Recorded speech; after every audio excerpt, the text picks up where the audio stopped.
Ayan o. So, hindi na tayo sa ano guys, sa train wreck mismo. Ay, ito na guys, malapit na tayo sa ano. Malapit na tayo sa doon sa suspension bridge, no?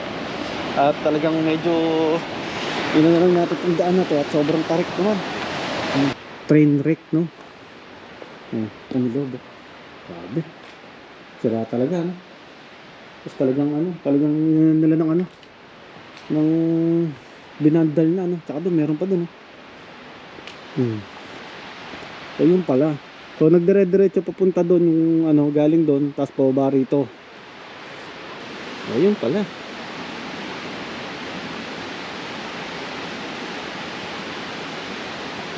So guys, oh, ayun, oh. Paano? Ito pa, meron pa pala rito. Ito. Ito. Ang mismo.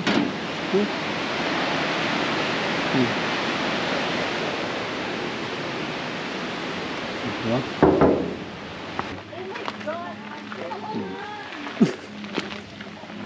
So dito ngayon tayo ngayon sa ano guys, sa train wreck.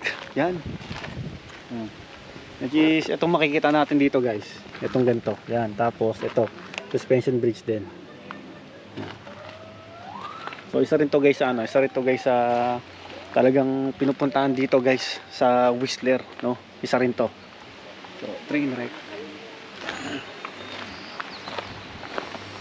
Okay.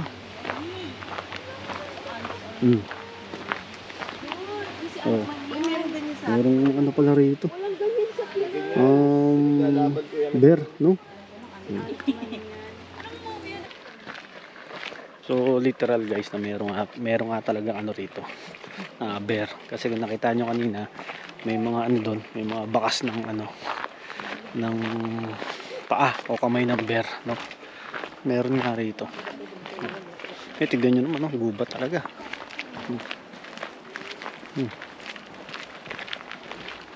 Ay, ito na guys, malapit na tayo sa ano, malapit na tayo sa doon sa suspension bridge, no? At talagang medyo yun na lang natin itong daan na to at sobrang tarik naman. Kaya nga dito guys, sa British Columbia, sabi ko sa inyo, ay sobrang daming ano rito, mga gantong nature falls, suspension bridge. Yan. Ay, uy. Iba talaga yun, no?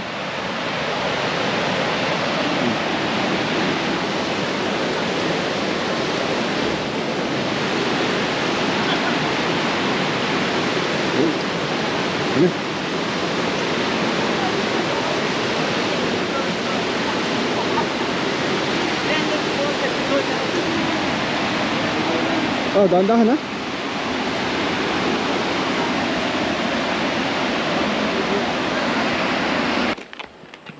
One of the things about dogs and people often, it can be a mistake because people say, "Oh, just bring my dog with me," and when my dog sees a bear, it'll bark and it'll chase the bear away, and that works most of the time. But sometimes it won't, and what will happen is the bear will turn on the dog. The dog will automatically run back to its owner, and the bear will follow the dog right back to the owner, angry. So sometimes it's not always a good idea to have a dog. People think it is, but not always. Oh my gosh. And anyway, we're not too far from the train wreck. Kabilang mo? Hindi mo sa akin pinakat ako. Laki. Guys, hindi pa pala yung kanina, no? Ito pala yung suspension bridge na tinatawag dito. Yan. Uy.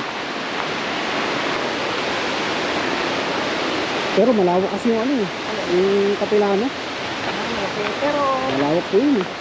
ano ba, short cut yun? Okay. Ayan. Ayan guys, oh. Okay. Ang suspension bridge ng ano, ng train wreck, no? Uy. Oh, ayan, oh. So, hindi na tayo sa ano guys, sa train wreck mismo. Train, yun. So, masasaksihan natin kung bakit tinawag na ano to. train wreck. Ah, lumang train. Yan.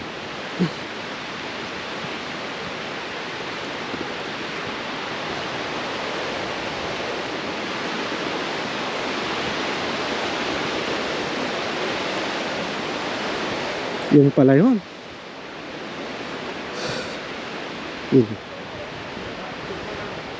You learn a lot about the forest from being seen. Oo. By walking through the forest. You know? Guys, ito yung ang kwento pala nito. Okay. Kaya tinawag na train wreck. Ito yung mga train na na-aksidente. No? Tapos dire-diretso rito. Yan. Papunta doon.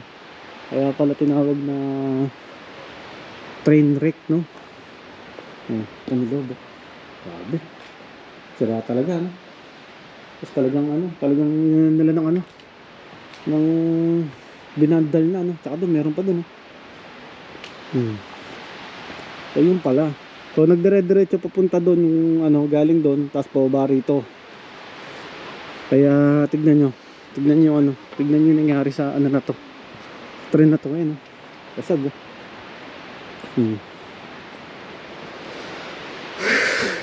Pa.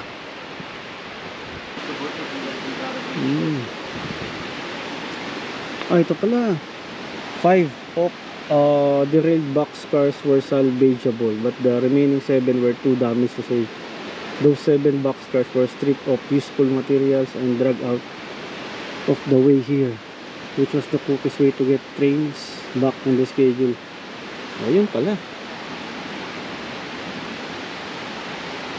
Oh guys, ito tignan nyo. Oh.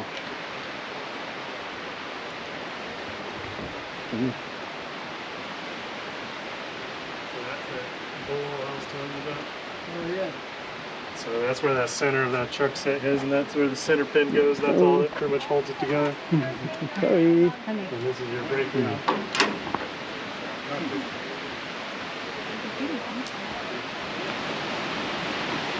Oh guys, oh, ayun oh. Paano? Ito pa, meron pa pala rito. Ito. Ito. Ang mismo.